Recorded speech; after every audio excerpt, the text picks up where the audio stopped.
All right, very warm welcome, everybody. Please get settled, get nice and cozy, because you have an important meeting, the most important meeting of the day, meeting yourself. I like to define meditation as a date with yourself, isn't it? Make it a cozy one.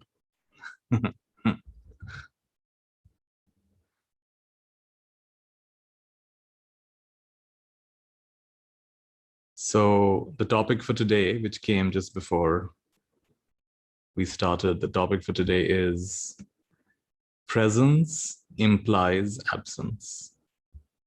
Fascinating topic.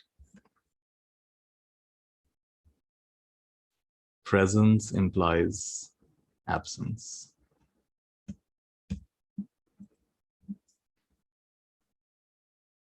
And before I try to explain that, I want you to just meditate on those three words, see what comes to you. It's nice to not have to spoon feed people because they're very intelligent in their own right. More than intelligent, they're very wise. Each one of you is very wise. So what does it mean? Presence implies absence. And just dig a little deeper. Just get quiet with that for a bit. You might get an initial answer, but don't just settle for the initial answer. Go a little deeper. It's quite a deep thing that's been said. Presence implies absence.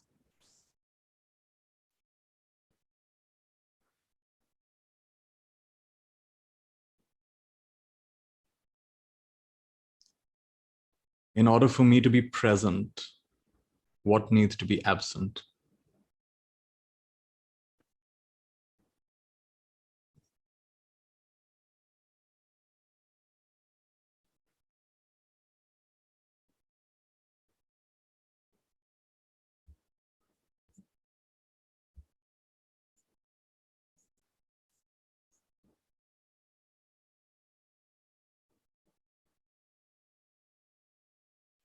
Yeah, absence of distraction. That's a nice one. Absence of ego.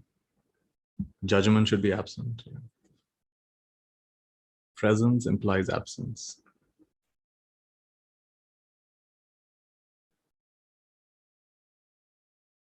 Absence of turbulent thoughts.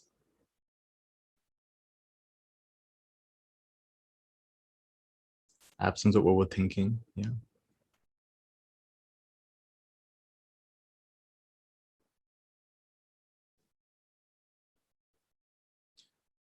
So it's not like a college quiz. There's no right answer. It's just to get you reflecting a little bit more deeply. All your answers are the right answer for you at this time. And what I'd like to do, I'd like to invite each of you today is to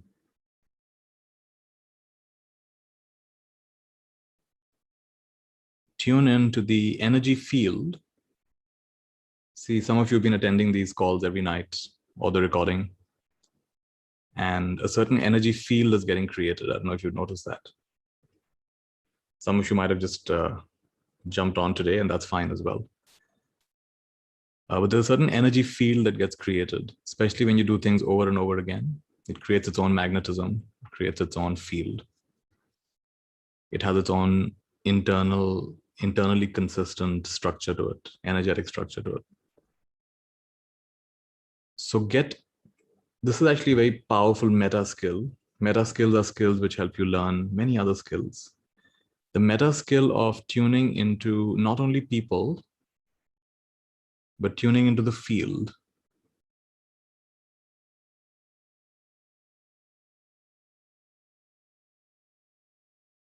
In fact, I don't know how many of you know this, but in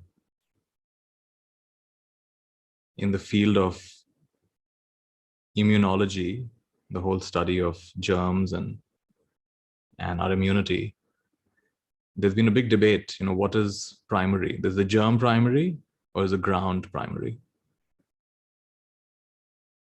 Germ is, of course, a microorganism, and the ground is our immunity.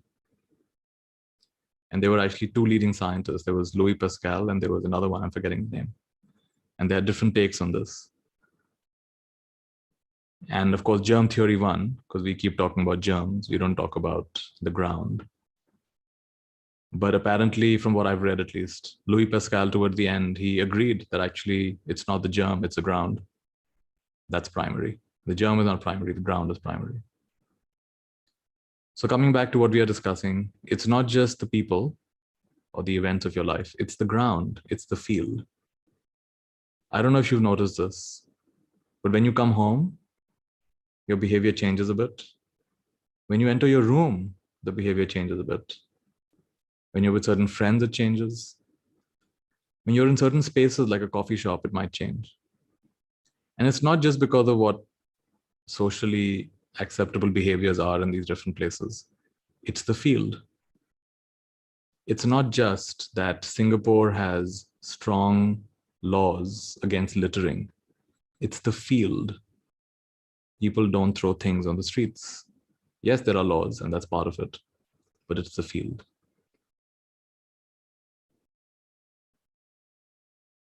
Indians who will never lift a hand in the house to clean anything will be very diligent when they go to New Jersey, where most Indians end up going, or wherever in the US they go.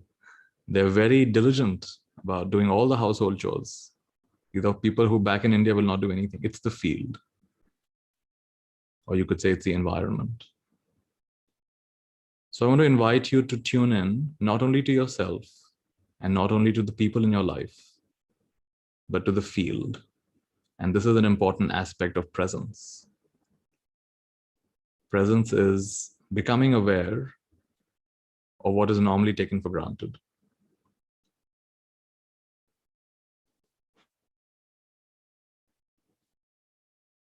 So one example of that right now is wherever you're seated or standing, whatever you're doing, some of you may be walking or lying down. Wherever you are, now shift your attention from the objects to the space.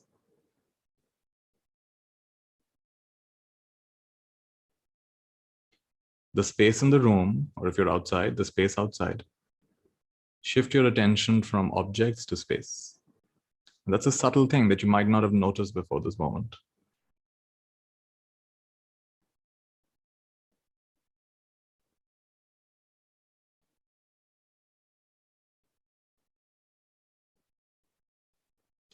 A few things about space. I can say very kind, loving things. Space will not approve or disapprove. I can talk about starting the next world war. Space will not approve or disapprove. I can say something funny. I can say something rude. Space does not approve or disapprove. Space just is. And the room I'm in right now, the space in this room was here long before this room was constructed. And long after this building collapses, it's no longer here, it can even be identified as a building. The space will still be here. There's something timeless about the space.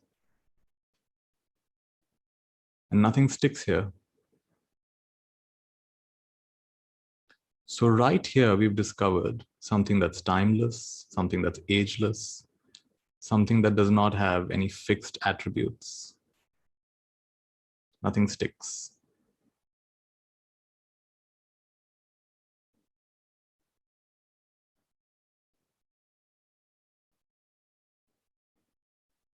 And you know, whatever you give attention to, in that moment, you become a little bit like that.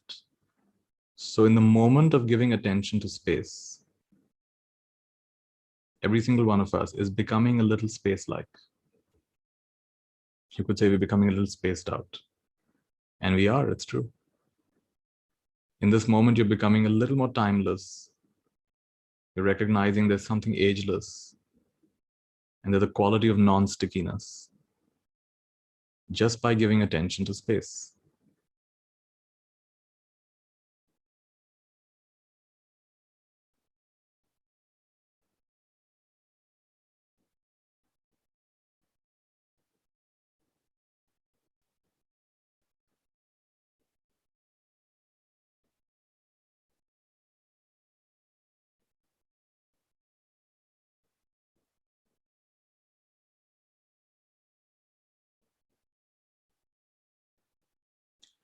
Presence implies absence.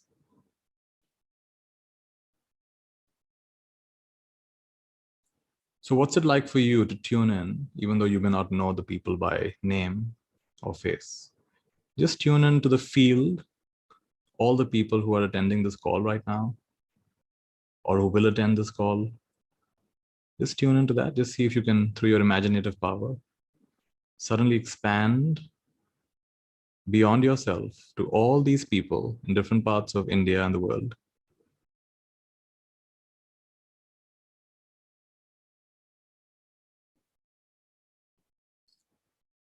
All in these sessions is not limited to you. It affects people around you. Maybe you're 1% calmer, 1% kinder, or maybe even 1% more bold and adamant. Who knows? But it does affect the people around you. So every single person who is live or who is going to listen to the recording of this, they're going to be impacted for sure. And in some way, even if it's a tiny way, there will be a change in their thinking, in their attitude, in their behavior. And that impacts many more.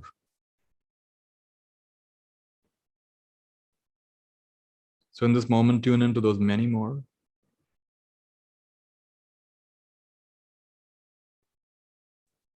Can you see how quickly it's become almost infinite? They will touch many more, will touch many more. You've realized how we're all part of one fabric of existence. And every little thing we do, which is either kind or indifferent or mean, it ripples out across everything. Every little thing.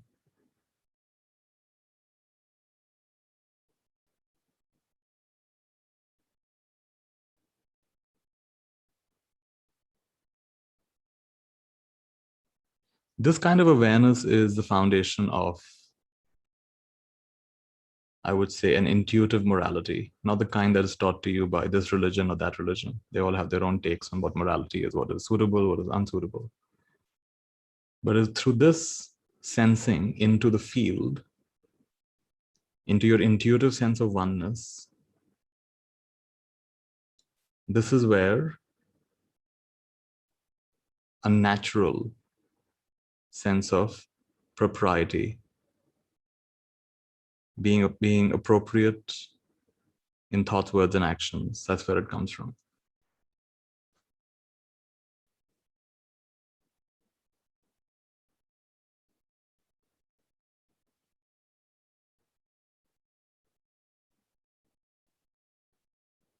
So expand further. What's it like to tune into the field of all living beings,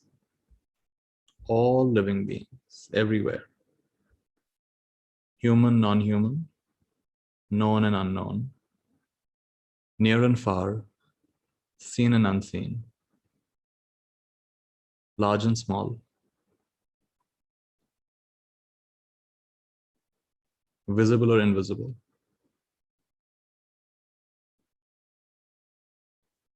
terrestrial or extraterrestrial, all beings, all realms, all dimensions. Just as a thought experiment, allow yourself to expand and sense into this everythingness, even if it's for a micro moment.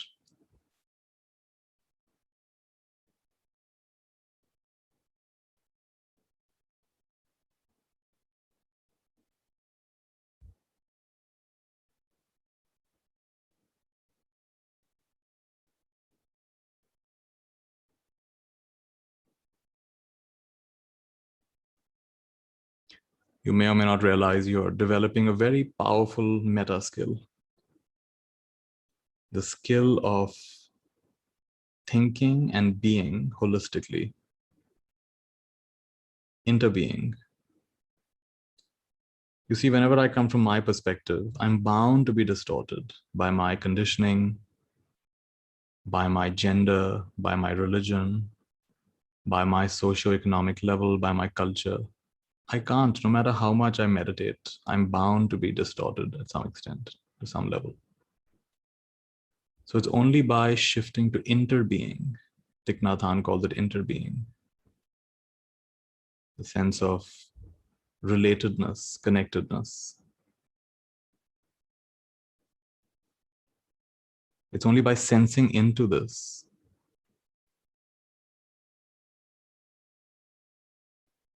that more wholesome action is possible, more beneficial action is possible, if there is such a thing as beneficial action. What the Native Americans would say, that sense into the field, I'm going to use my words for this, but sense into the field of 7 generations ahead. When you make a decision, sense 7 generations ahead. See the ripples of what you're doing, 7 generations ahead, and then check, is it the right action? This is the same thing we are talking about in a slightly different way.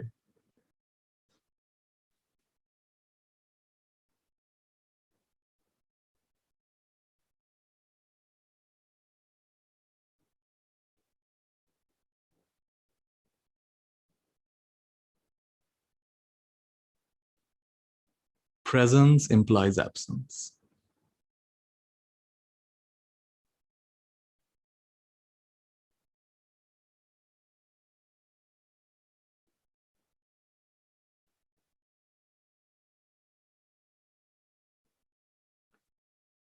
So if you have to make an appropriate decision for your family, at the very least, you have to tune into yourself and tune into the field of everyone in your family. Maybe there's your mother, your father, maybe there's your spouse, maybe they're your children, brothers, sisters. And tune in, even if you don't agree with them, even if you don't like them, even if you think that someone's a troublemaker, doesn't matter. Tune into the field, the collective intelligence of this family. Tune into that. And then let that decide what needs to be done. Let not you decide, but let that decide. You cannot solve a problem from the same level of consciousness it was created.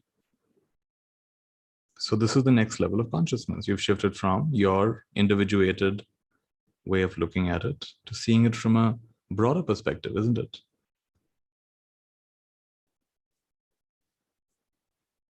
Another example of this, slightly different example.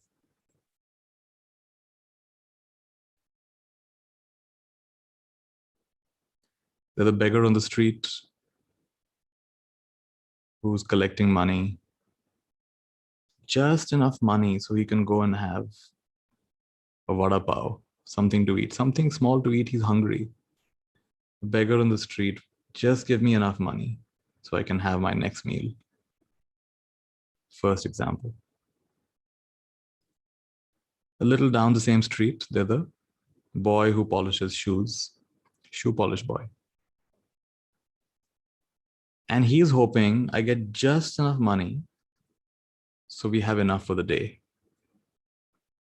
Enough to get by today, enough that the family can, my parents and the family can eat today. Just enough money for the day. And little down the street, there is a small kiosk where he sells pan, which is this Indian thing that we have, betel nut, and it's like pan leaf. You should check it out if you don't know what pan is. So a pan shop, just basically a small kiosk selling these little things. And his aim is, can I get enough money for the week? Just enough money for the week. I have to pay my suppliers. I have to pay everybody who's, involved with my little business. Enough for the week. Going down further, we have a shopkeeper who just wants to make sure he can pay his rent at the end of the month. Planning for the month. Going down a little further, we have a wholesaler who's looking at several months. He has to plan not just per month, but several months. He has to know what is the demand in this season and that season. So the wholesaler is thinking 2-3 months ahead. And then beyond that, at the factory, it's often planning a year ahead at least. What has to be manufactured? How does it have to be manufactured? What are our goals for the year? And beyond that is the government. And at least in India, the government plans or tries to plan. I don't know if it's still 5 years ahead. We have this 5-year plan. We'll make a 5-year plan for the country. Where the country going to go? And beyond that is the sage. And the sage thinks in terms of eternity.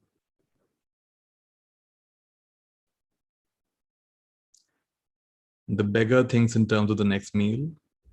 The shoe polish guy thinks in terms of the day.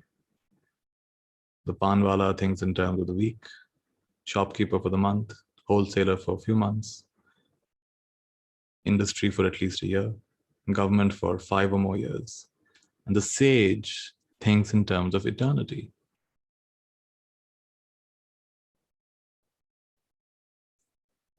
Can you allow yourself, even for a micro moment, to gift, rather to touch?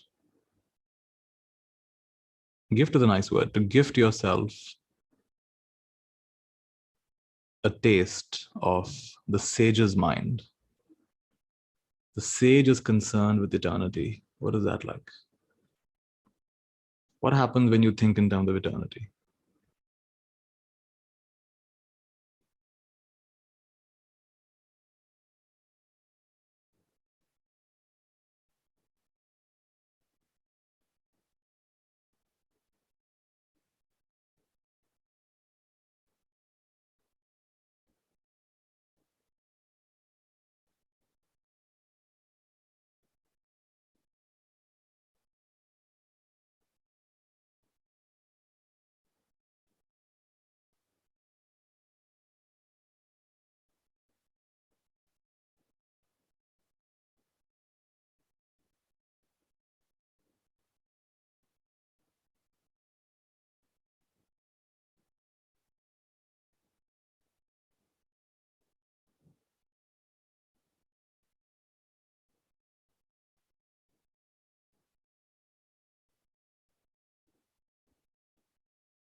Something in you gets quenched when you think in terms of eternity.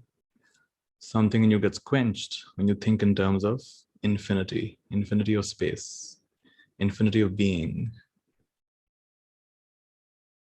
infinity of living beings, infinity of generations, infinity of time. And contrary to what you might expect, it doesn't make you all aloof. On the contrary, your actions get very precise. It's fascinating. Very grounded. It's like there's a nice saying, think global, act local. Actually, that context makes all your actions far more precise.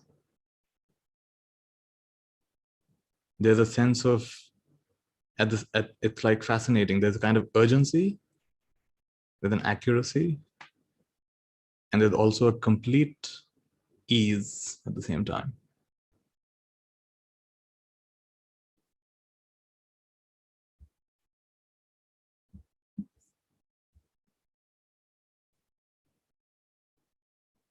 Presence implies absence. Absence of your idea of who you are, absence of your notions of time and space. You make that absent, and suddenly presence reveals itself, not as a practice, not as an option, but as a dimension, which is now stepping in. There's a dimension of stepping in. A certain intelligence is stepping in that is beyond the survival intelligence of your ego. Ego is mostly about survival. Let people not reject me. May I have enough food to eat? May I be protected. And you can live your whole life at this level, but it's not going to satisfy you because what got you here won't take you there.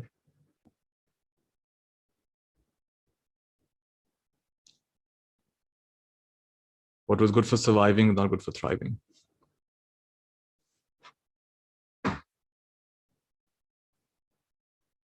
So transcend and include. Transcend and include. Which means move on to the next level of consciousness. If you're working in an organization, learn to shift from me and my goals and my priorities, expand to me and my team, expand to me and my department, expand to me and my organization. If you want to be CEO of your organization, you better start thinking of the whole organization as an organism, as a living system. If you keep thinking in terms of you and how do I outwit others to move ahead, that's really not going to get you far. It's your visionary thinking, not only thinking in terms of the organization, think in terms of the industry, think in terms of the economy, think in terms of the world economy and 7 generations ahead. And that makes you a really powerful leader, isn't it?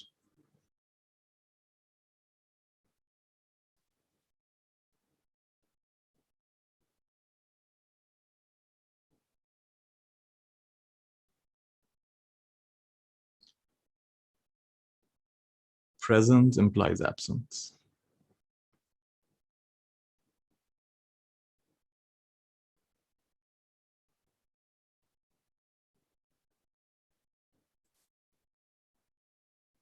So develop the meta skill of tuning into the field,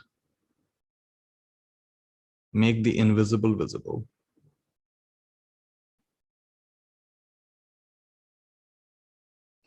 One of the things I do is, I don't even know if I do it, it just kind of came to me somehow. So the sense that in any individual or group of people,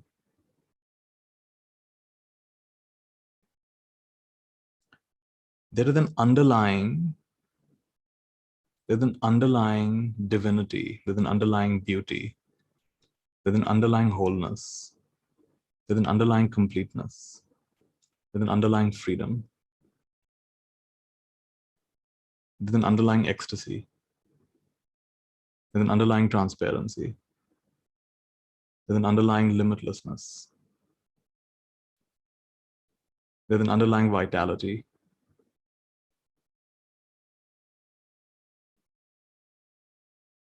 And so if I can look beyond the superficial, oh, this is a group of real estate agents, oh, this is a group of cement manufacturers, oh, this is a group of doctors.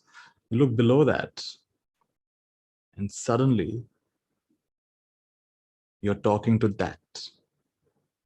Yatha drishti tatha shrishti. What you see, what I see in you is what I evoke in you.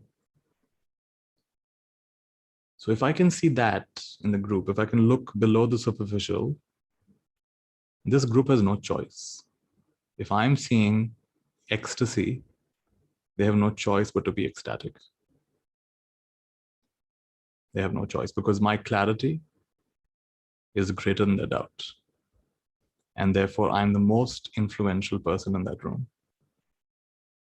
Not as an act of authority. It's simply noticing underlying coherence. In doing that, I'm also gifting myself, you see?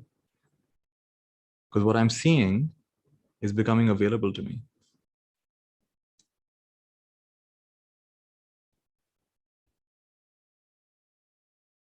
These sessions, for example, are not just a gift to you, they're a gift to me. I'm allowing myself to tune in to this underlying wholeness again and again, day after day. And that's medicine for me as well. So I'm not doing anybody a favor here.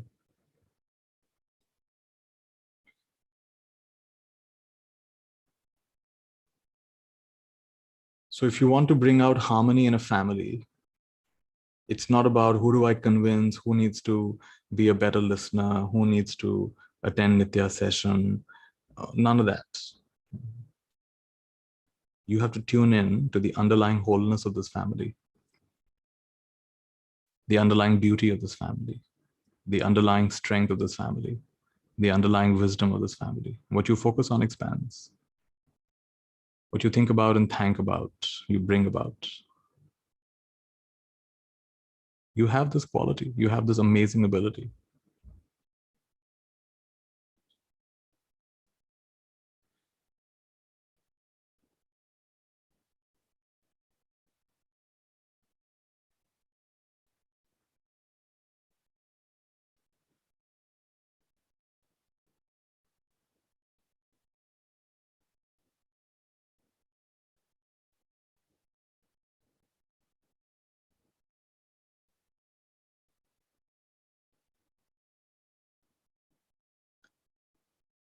What I see in you, I evoke in you.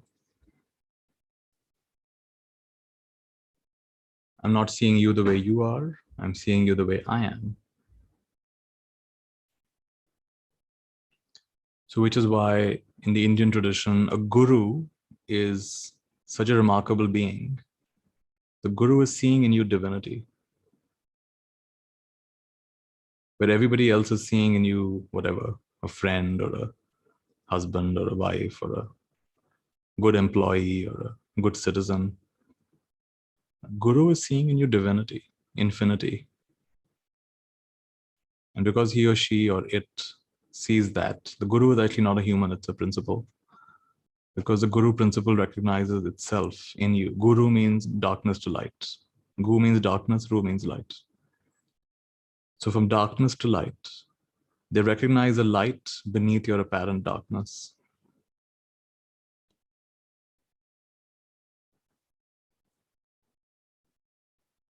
And therefore, by the sheer power of that, by the sheer conviction of that, you have no choice. By sheer entrainment, by sheer resonance, those qualities are going to start to emerge. Even you might be shocked that, wow, I didn't even think I had any of these qualities. Why? Because somehow you had been conditioned unknowingly to focus on these parts of you that were not really good fitting clothes. They just never fit. The things that people said or you believed just never fit, and no wonder you were so uncomfortable all this time. And someone comes along and says, hey, those clothes don't fit, try this.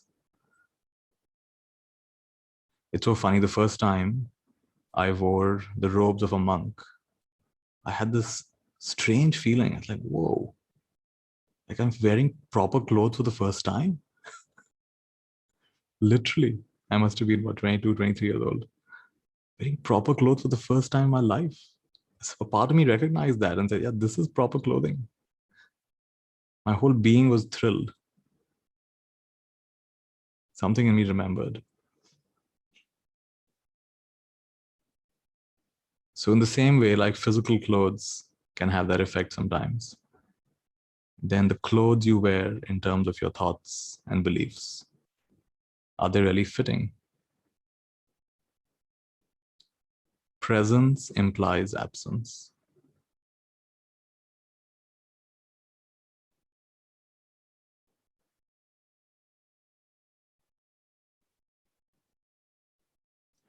In order for you to truly, truly, truly absorb the full spectrum of what's happening in these calls,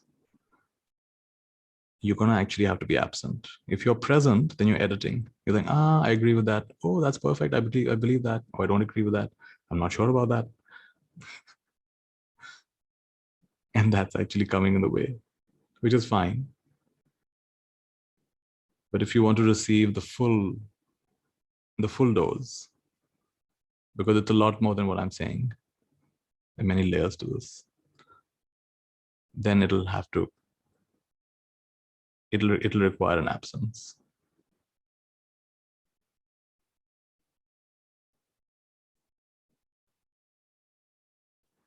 Sometimes when I teach, people say, Nitya, it's like trying to drink from a fire hose. And that's only because your personality is trying to drink. Of course, it's going to be like trying to drink from a fire hose because you're trying to remember everything. Someone was telling me today that she used to make notes when I was teaching and she had to just give up. She said, I can't make so many notes. She had to just put her pen and paper down. Because it was not meant for your personality, you see. It was not meant for memorization. It's meant to create a restructuring in you. It's like medicine. So don't try to memorize medicine. Let the medicine do its work. And for that, be a little absent. Let your personality take a little slumber, take a little vacation.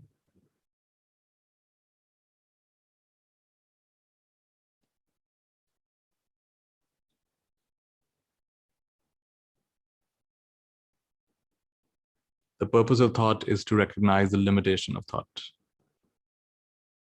So yes, in the beginning, you can be critical, you can be a critical thinker, and you can be skeptical, and maybe it's fine. Again, it's your ego trying to protect you from danger. Is this teacher trying to take me on a ride?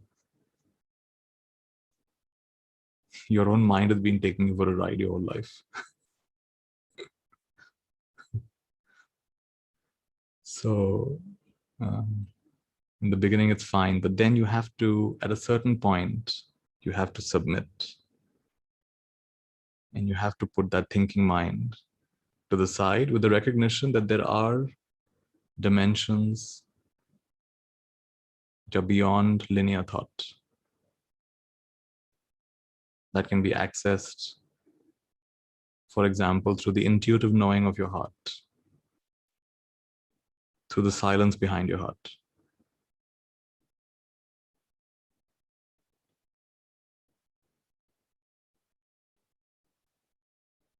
Presence implies absence.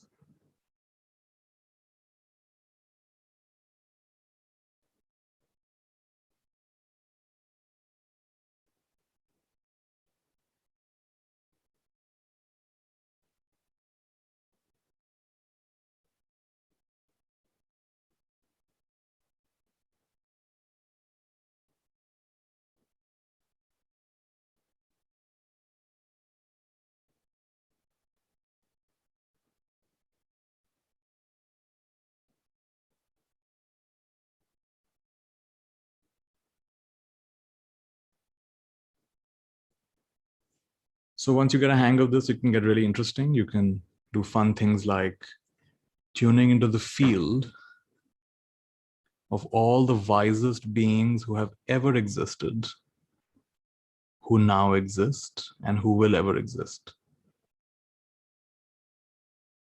And like I said, if you're giving it attention, then you cannot help but be impacted, influenced by it.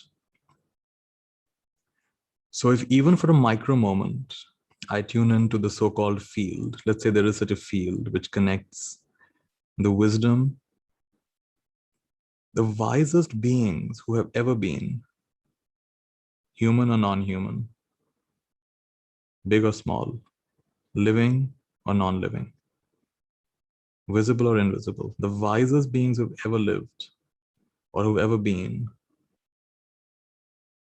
the wisdom of being itself. To tune into that field is to become that field. And now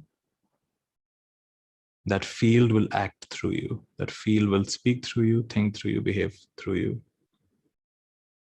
You become the hole in the flute. And love's breath moves through. Krishna's breath moves through.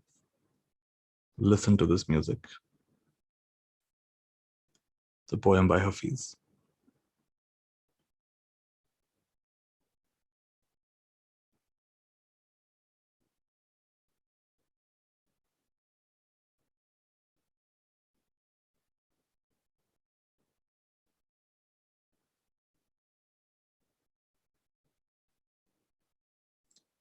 I'd gone to the museum where Thomas Edison had his laboratory. His laboratory has become a museum now. So, and you know, he was a prolific inventor. And one fact I learned about was there was this reclining chair where he would rest. This is in Florida, by the way. It's his museum. And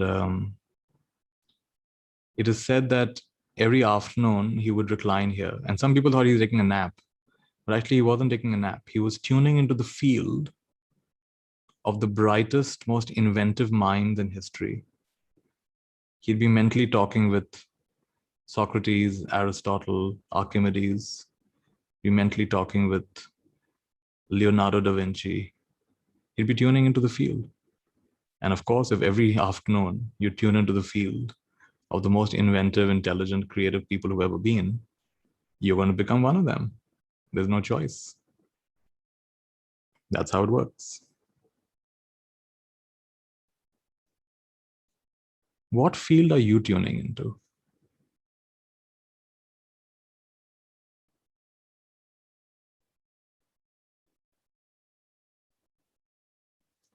See, there's no criticism here. Just notice. You're going to become like that. That's just how it works.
So I don't know if you realize, but a lot of very subtle and very dense and very bright information has been transmitted and communicated in today's session. It's going to keep unpacking itself.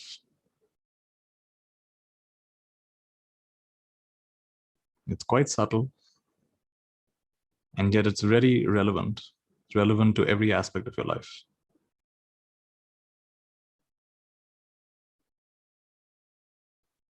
So practically speaking, in any interaction, any exchange, empty yourself. Step one, empty yourself. Empty yourself of what you think of being yourself. Notice your agendas.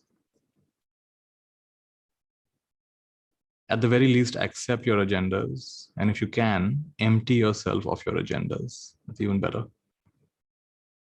See if you can, or at least for a micro moment, release your agendas. That takes away the stickiness, that takes away the fixed mindset. So step one, become a zero. Empty yourself. Rumi says, be like melting snow. Wash yourself, off yourself.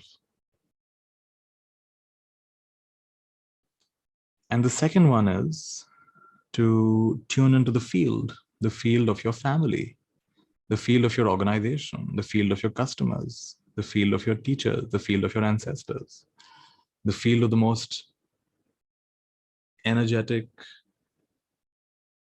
intuitive, intelligent, creative, enlightened beings that are in existence, and many other fields that you are yet to discover.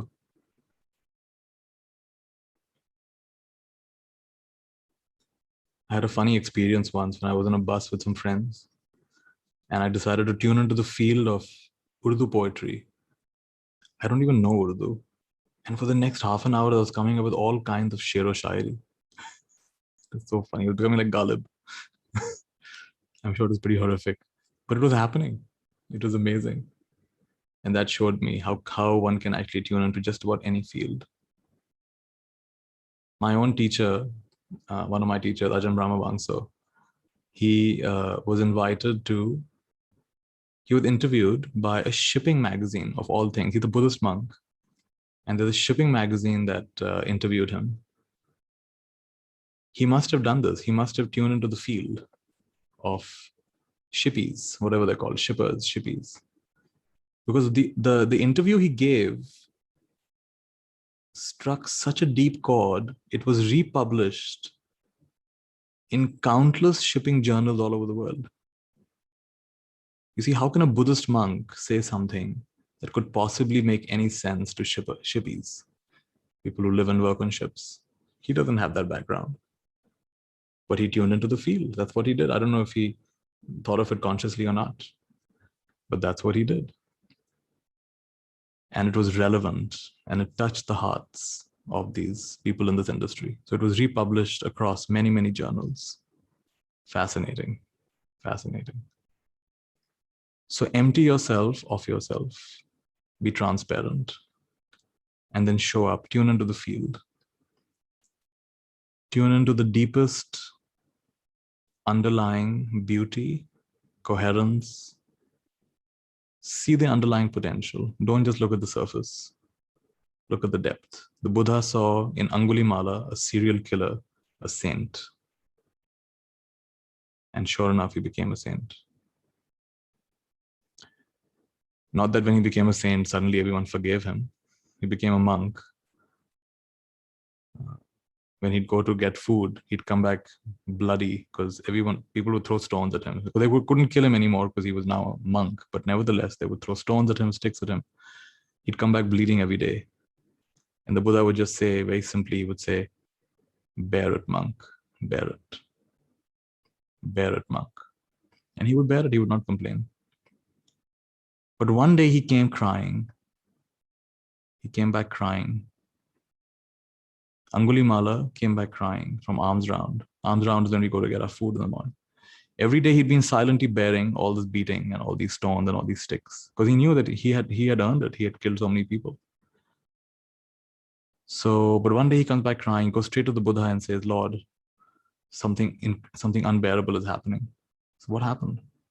So apparently Angulimala on his alms round had seen and heard a pregnant woman was having some kind of complicated labor and she was screaming in pain.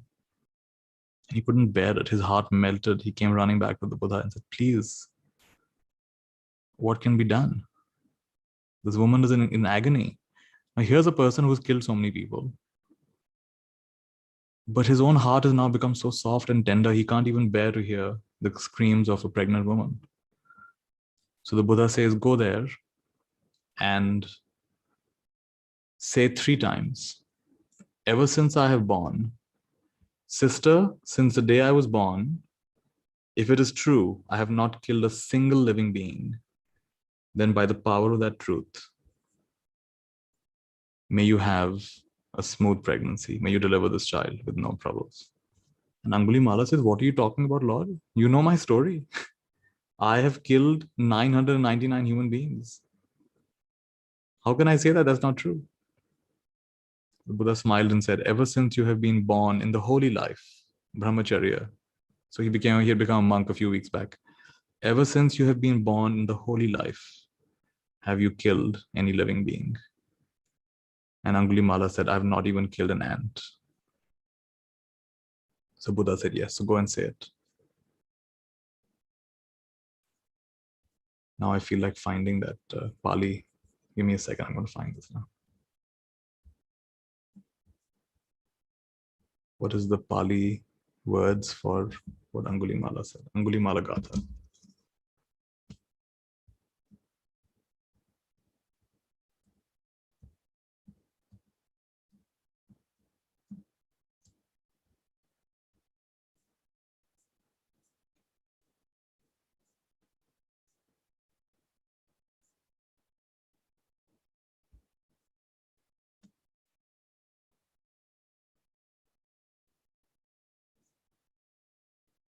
Yeah, here it goes.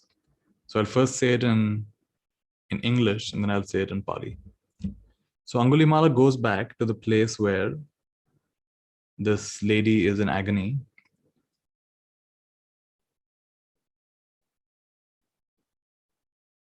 Sister, from the day I was born, in the noble birth, which leads to supreme nirvana, from that day on, I am not aware of myself killing any living beings deliberately.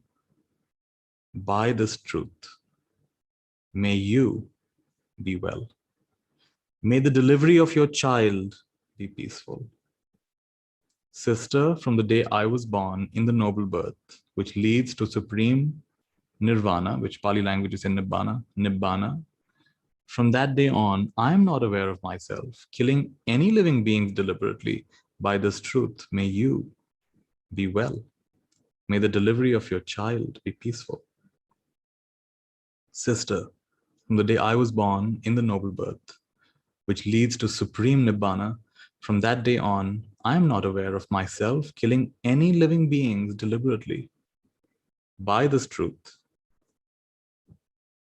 may you be well. May the delivery of your child be peaceful. Etena satya vachena sothite hotu. So now let's do it in Pali.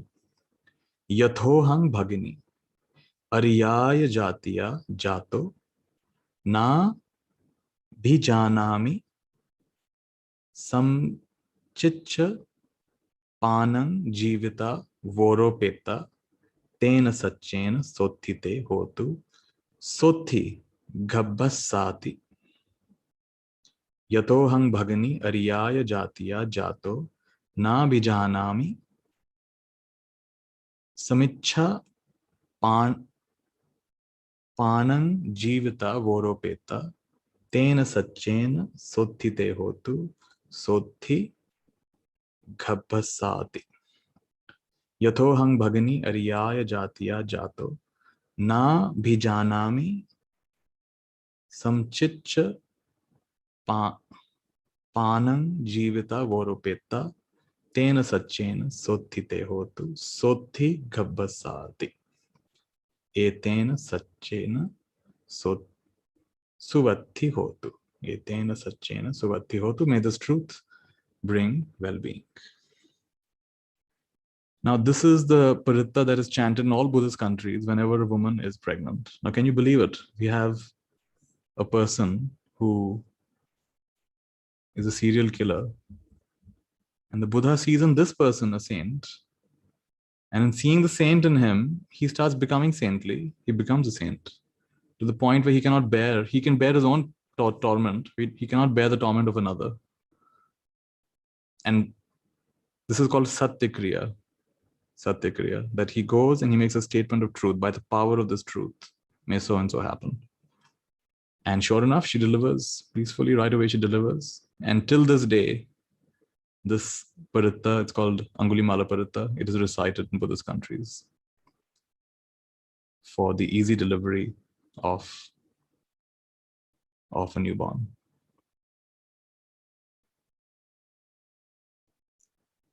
Presence implies absence. The Buddha had to be present to the fullness of potential in Angulimala. He had to be absent to his stark serial killer persona. We don't have to start at the level of the Buddha. We can start at our level. We don't have to start working with serial killers. We can start with the person who took our parking. We can start with the neighbor who's a little noisier than he's supposed to be. We can start with the little knickknacks that trouble us in our life, which are so cute, actually. Start there. Empty yourself. Tune into the field. And now let the field act through you, as you. Beautiful.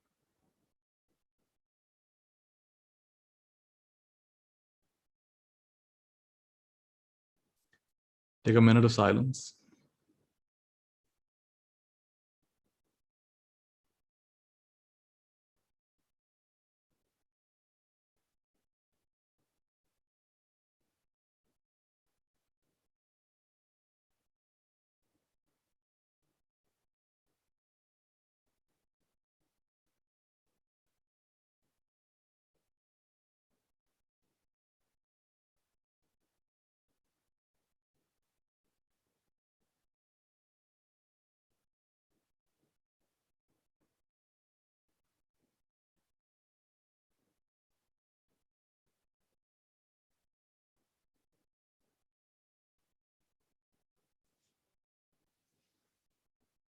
Very good. Very good. All right, everybody.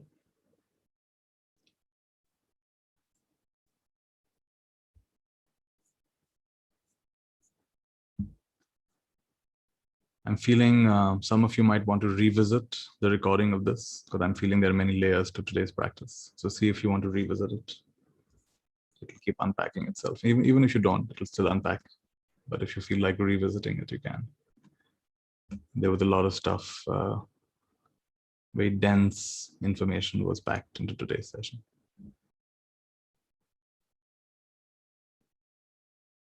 Very nice. All right, why don't you all take rest?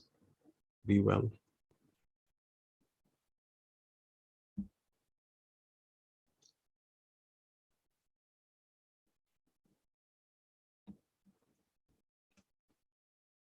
A lot was on my mind. I was not able to be with you all the time. Yeah, just whatever extent you were able to be with me. Some days you will be with me completely. Some days you'll not be. That's fine.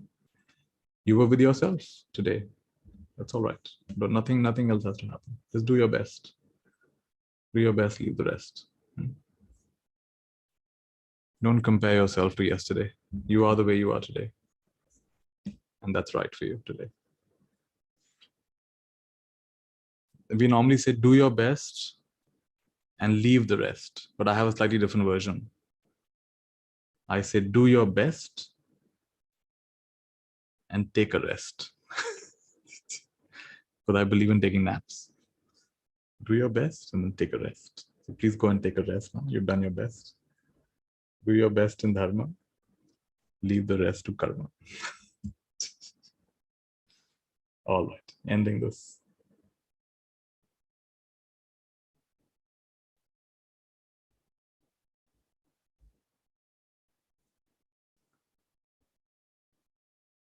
Oh, my 8-year-old daughter connected so deeply with the field. She's meditating with me. So beautiful. How wonderful. Tathastu. Often these daughters are far more advanced than all of us, isn't it? Daughters and sons.